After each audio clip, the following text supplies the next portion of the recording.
A gente vai falar hoje de uma coisa que, primeiro, é importante porque frequentemente a gente vai estar lidando com isso, né? Com funções que a gente vai dizer que vão estar sofrendo transformações. Na verdade, a gente vai mudar levemente a expressão da função de um certo jeito e o gráfico da função vai sofrer uma mudança que vai ter um padrão lógico, vai ter um padrão aí de o que acontece quando a gente troca aquela expressão, de que maneira o gráfico muda. Então, isso, por um lado, é importante, tá? Por si, é algo que nos ajuda a compreender um tanto de coisas. Por outro lado, isso é algo que também nos ajuda a formar essa compreensão operacional de como se comporta esse objeto-função. Nos ajuda a aprofundar esse processo, né, de formar uma compreensão, formar uma representação mental do objeto-função e a gente ganhar uma certa familiaridade sobre como esse objeto se comporta e como é que a gente pode manipulá-lo para fazer aquelas operações que a gente precisa, né, para representar o mundo de verdade por meio de funções. Então, as transformações que a gente vai ver hoje. A gente vai ver aqui que tem aqui uma lista de transformações que a gente vai ver. Somar uma constante na expressão da função. Eu vou discutir isso, mas eu acho que quem tiver mais atento, aí, mais em cima do que está acontecendo, quem tiver lido o material, né, consegue entender rapidamente, né, que se eu somo uma constante na expressão da função, o gráfico sofre uma translação vertical para cima. Se eu subtraio essa constante positiva, a translação é para baixo. Tem uma coisa que é algo que às vezes que pode parecer um pouco assim contraintuitivo só à primeira vista, tá? Se a gente for parar para pensar, dá para entender perfeitamente o que é isso. Se eu vou lá na variável x e somo uma constante, o gráfico sofre uma translação para a esquerda. Ele se aproxima mais do lado negativo. Assim, muitas vezes a gente é levado a pensar de maneira mais irrefletida e achar que vai para a direita. Se eu somo o valor positivo no x, o gráfico fica mais positivo, mas não é isso que acontece. Aí o oposto, né, a translação para a direita, se eu subtraio o valor de x, expansão do gráfico, o gráfico se estica verticalmente se eu multiplico ele por uma constante.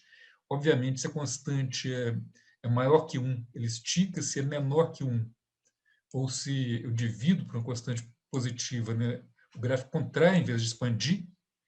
A expansão, então, aqui, a expansão vertical. A expansão horizontal, o gráfico se estica na direção do eixo do x.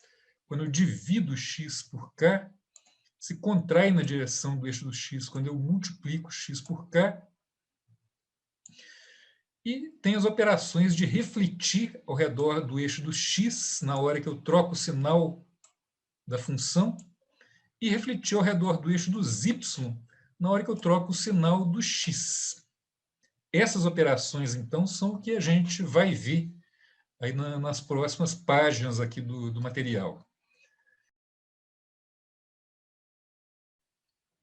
Olha só, vou pegar aqui uma função extremamente conhecida, extremamente familiar para a gente, né?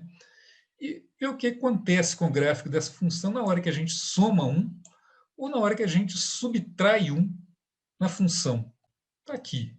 Aqui em azul, né, se encontra o que seria a função original, f de x igual a x2. A função f de x igual a x2 mais 1, o gráfico simplesmente se loca para cima uma unidade. Nada de surpreendente aí, né? F de x menos 1, quando eu subtraio 1 da função, eu crio uma nova função, que é a função anterior, menos 1, o gráfico da função anterior desce uma unidade.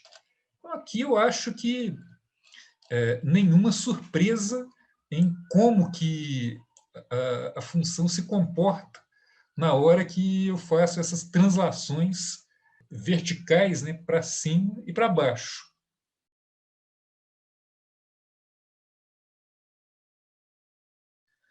Translações horizontais agora. Pegando um outro gráfico de função.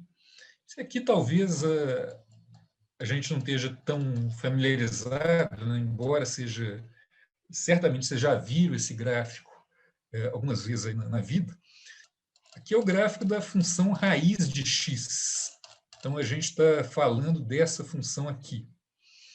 O gráfico desta função é esse que está representado aqui em azul. Aqui é a pontinha dele, né? É um gráfico que passa lá na origem, né? Quando x é zero, a raiz de x é zero, e à medida que o x cresce, ele vai indo para infinito, só que com essa curvatura aqui. É um gráfico que, é claro, a gente sabe que o domínio da função raiz de x são x positivos, né? Não tem jeito de tirar a raiz de número negativo, então o gráfico termina exatamente nesse ponto aqui. Não tem nada à esquerda desse ponto no gráfico da função f de x. Ok? Bom, aí vem a questão, né? Aí o desenho que está mostrado aqui para vocês mostra, por um lado, o gráfico da função f de x igual a raiz de x deslocado para a direita, aqui nesse gráfico verde, deslocado para a esquerda, no gráfico vermelho.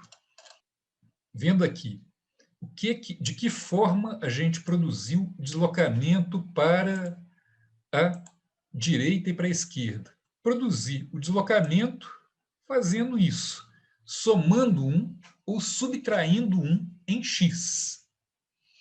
Entendendo aqui. Então, a ideia é que quando eu somo 1 em x, eu vou produzir esse gráfico vermelho. Esse gráfico vermelho que está deslocado para a esquerda. E quando eu subtraio 1 em x, eu produzo o gráfico da direita. Isso aí pode parecer meio contraintuitivo. Deixa eu mudar aqui de tela.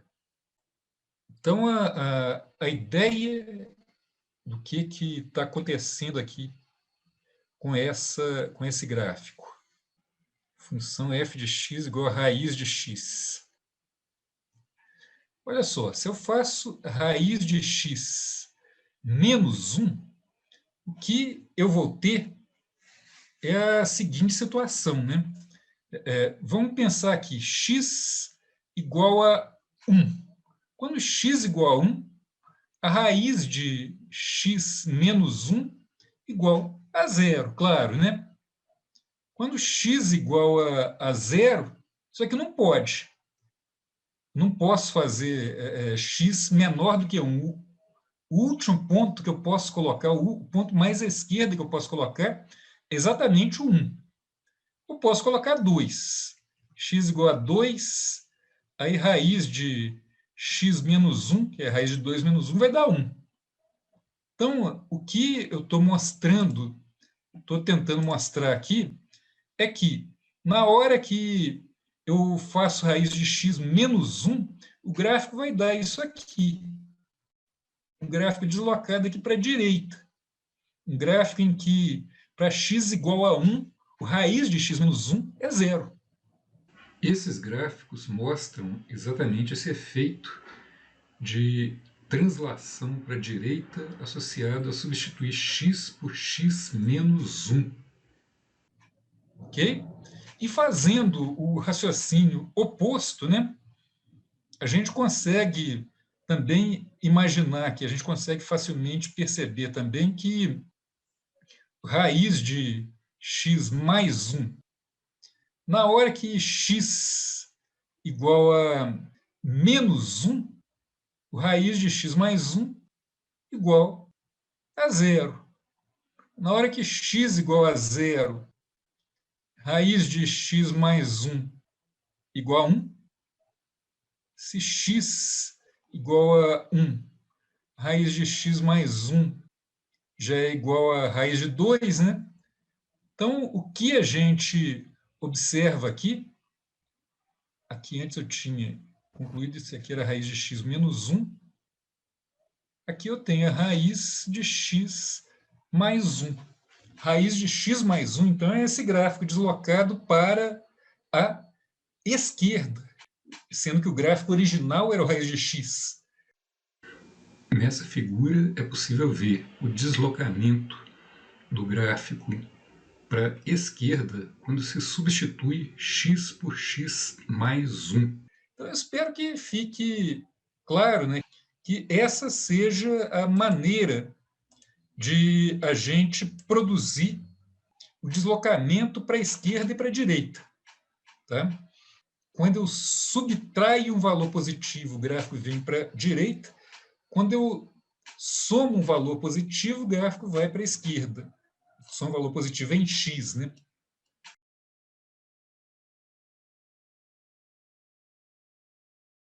Expansão e contração vertical. O que acontece com o gráfico agora na hora em que a gente multiplica o gráfico por uma constante? Isso aqui, de novo, é um processo fácil da gente entender, né? Se eu multiplico o gráfico por 2, espera-se, né, que o gráfico seja esticado verticalmente. O gráfico que mostra isso está aqui. A gente tem aqui, peraí, isso mesmo. A gente tem aqui a função f de x igual a logaritmo neperiano de x. Função logaritmo neperiano de x é essa que começa nesse ponto que eu marquei aqui, a função cujo gráfico está marcado em azul, né, e termina naquele ponto ali, que eu também marquei do outro lado. Tá? Essa função, na hora que eu multiplico por um número, por exemplo, 2, eu obtenho aqui um gráfico vermelho, em que o gráfico vermelho, o que está acontecendo aqui é que as coordenadas y de cada ponto corresponde a 2 vezes as coordenadas y do ponto correspondente lá no gráfico azul. Então, esse ponto que eu marquei aqui corresponde a esse ponto que está marcado aqui, né? Vai ter 2 vezes a coordenada y deste ponto aqui. Esse outro ponto aqui vai ter 2 vezes as coordenadas y desse aqui. Ok? Então, esse, 2 vezes a coordenada y desse. E, por exemplo, este ponto aqui, pronto, este ponto aqui tem 2 vezes as coordenadas y desse aqui chamando atenção. Eu acho que é fácil ver isso, mas esteja atentos, né, que aí eu tenho um número negativo aqui na coordenada y da função em azul, né? A coordenada y da função em vermelho é 2 vezes aquele número negativo, ou seja, fica 2 vezes mais negativo, né? Ok?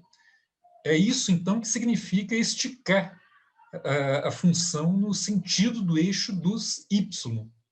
Quando eu multiplico a função por uma constante, é isso que acontece. E, é claro, né, se ao invés de multiplicar por 2, se eu dividir por 2, acontece o processo oposto. Né? Ao invés de multiplicar por 2 o valor das coordenadas y, divide por 2. Então, o gráfico aqui, representado em verde, aí eu não vou fazer o desenho, senão vai ficar confuso, ele representado por cima, né? Mas eu acho que dá para ter uma intuição rapidamente, né, de que o que está acontecendo com esse gráfico verde é exatamente o contrário do que aconteceu com o vermelho. Agora, a gente está dividindo por 2 o valor de cada coordenada y da função cujo gráfico estava em azul. O gráfico verde, né, é o gráfico em azul com a coordenada y dividida por 2. Tá? Então, isso é expansão e contração vertical. O efeito de contração e expansão vertical causado por multiplicar ou dividir a função por uma constante é ilustrado nessa figura.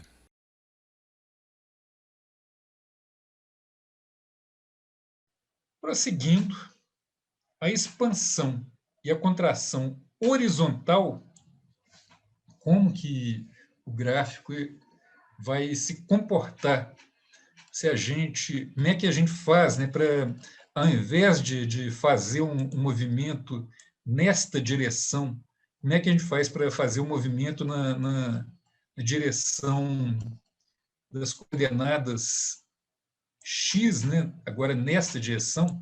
Isso aqui está representado agora usando a função seno, que é uma função que ajuda a gente a visualizar o que está acontecendo. Então, a lógica de como a gente faz a contração horizontal de um gráfico, ou a expansão horizontal. Está ali, a função f de x igual a seno de x. Eu vou transformar a função multiplicando x por uma constante, x, onde tem x eu coloco 2x, ou dividindo x por uma constante, onde tem x eu faço x sobre 2. Vamos ver aqui como que fica o resultado disso, né? Aqui em cima está a função f de x igual a seno de x. Aqui no meio está a função f de x igual a seno de 2x. Então dá para perceber, né, que é como se a gente tivesse feito uma contração ali no eixo do x, né?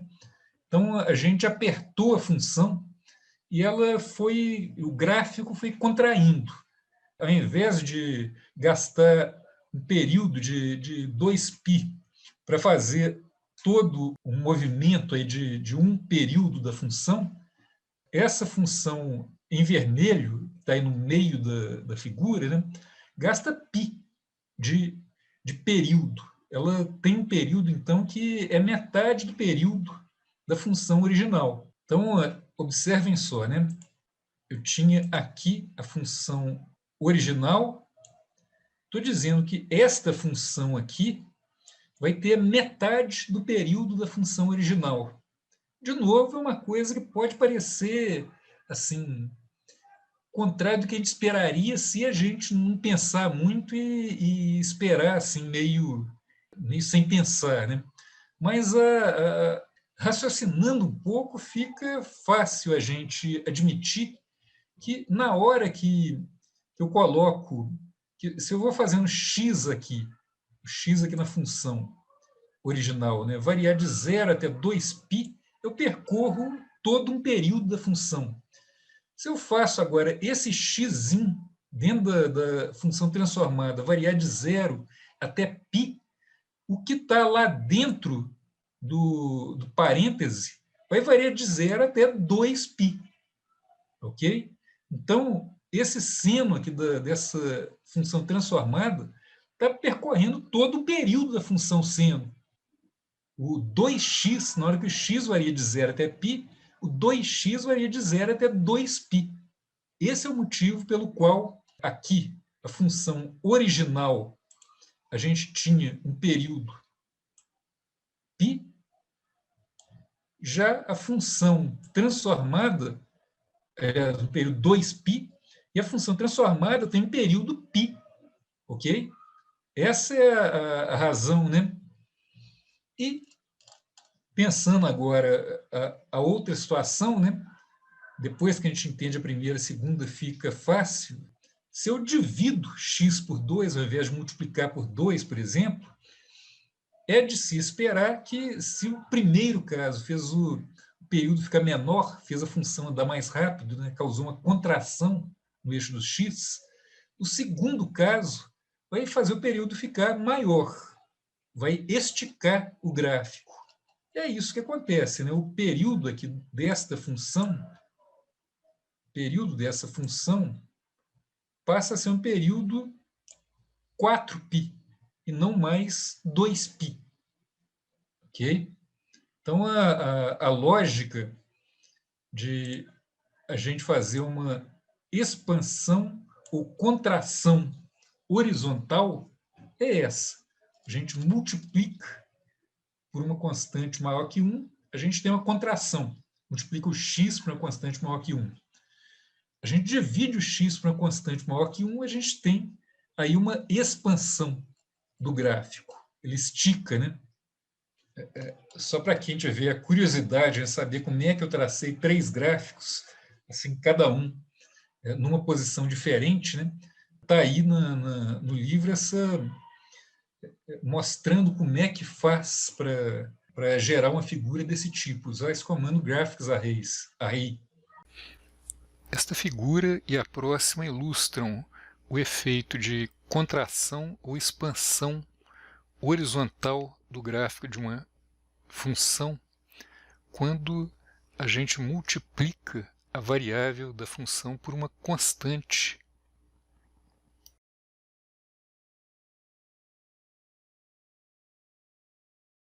Então, prosseguindo aqui, mais um tipo de transformação. Reflexões ao redor dos eixos coordenados. Então, a ideia aqui é que eu tenho um gráfico, eu posso refletir esse gráfico. O gráfico vai aparecer como se fosse um espelho do gráfico original. Para fazer esse estudo da reflexão, eu pego aqui a função exponencial de x, que é uma função que tem a vantagem de não ser simétrica. Então, uma função simétrica, como a função f de x igual a x2, por exemplo, ficava chato que espelhar ela ao redor do eixo dos y dá ela mesma, né? Então, uma função que não é simétrica é mais interessante para olhar essa coisa aqui de espelhar ao redor do eixo dos x e dos y. Olha só, está aqui o gráfico da função exponencial de x, que é essa função aqui em azul, cujo gráfico está em azul, né? Essa função, nessa figura, eu estou traçando dois gráficos de transformações que correspondem a espelhar o gráfico da função, né? Refletir o gráfico em relação ao eixo dos x e em relação ao eixo dos y. Né? Observem o eixo dos x. Quando eu pego aquele gráfico em azul e imagino que o eixo dos x seja um espelho, a imagem que aparece nesse espelho é essa figura em vermelho. Então, o gráfico em vermelho, que é a imagem espelhada do gráfico em azul em relação ao eixo dos x. Então, essa imagem, dá para ver, né, que cada ponto que está lá no gráfico em azul, se eu pegar menos a coordenada y daquele ponto e a mesma coordenada x, então, observem só, eu pego aquele ponto que está lá na beiradinha, a coordenada y, eu pego aquele valor de y, só que eu troco o sinal. X eu mantenho o mesmo sinal. Eu venho e obtenho esse ponto que está ali embaixo. Outro ponto que eu pegar aqui, por exemplo, nesse ponto aqui da figura, aí eu faço a mesma coisa, né? Pego aquele valor de y, troco de sinal. Obtenho este ponto aqui embaixo. E o x eu mantenho mesmo. Então, dá para ver, né, que cada ponto ali no gráfico em azul, quando eu pego a coordenada y e troco de sinal, aí aparece essa imagem espelhada em relação ao eixo do x. É um espelho em relação ao eixo do x exatamente porque eu estou trocando o sinal de cada coordenada y. A sequência de gráficos a seguir mostra esse processo de reflexão dos pontos com mais clareza. Então, a lógica de como fazer esse espelhamento em relação ao eixo dos x é isso aqui. Eu pego a função e troco de sinal mantendo o mesmo x. Tá? Bom, A lógica, agora, para espelhar em relação ao eixo dos y, então, pensem agora, a gente estava até então pensando aqui no eixo do x como espelho, vamos pensar agora no eixo dos y como um espelho. Então, agora, aquele primeiro pontinho lá no cantinho superior direito, que eu tinha espelhado, trocando o sinal da f de x, eu vou espelhar agora de outra maneira. Eu vou espelhar o ponto trocando o valor de x por menos x e deixando o f de x o mesmo. Aí eu saio deste ponto aqui do canto superior direito, venho para esse canto, para esse ponto no canto superior esquerdo. Isso é espelhar em relação ao eixo dos y. Esse outro ponto que eu tinha espelhado para baixo, espelhando agora também dessa maneira, né, trocando o valor de x, da coordenada x, pelo menos x, e mantendo a coordenada y, vai ser o espelho desse primeiro ponto aqui. Então, fazendo isso com cada um dos pontos do gráfico em azul, eu obtenho o gráfico em verde. Esta figura ilustra como que ocorre o processo de reflexão ao redor do eixo dos y quando a gente troca o sinal da variável x. Ok? Então, o gráfico em verde, que é o espelhamento em relação ao eixo y, ele é obtido trocando o sinal da variável x. Então, as transformações que produzem aqueles dois gráficos espelhados a partir do gráfico, né, f de x igual a exponencial de x, vão ser, eu troco o sinal da função, aí eu espelho em relação ao eixo do x, né, a função aparece lá embaixo, a função estava para cima, aparece lá embaixo, ou vice-versa, né? E eu espelho em relação ao eixo dos y, ou seja, da esquerda para a direita, trocando o sinal da variável x. É isso que a gente observa aqui. Então, dessa maneira, a gente obtém o que seriam essas transformações de espelhamento dos gráficos, né?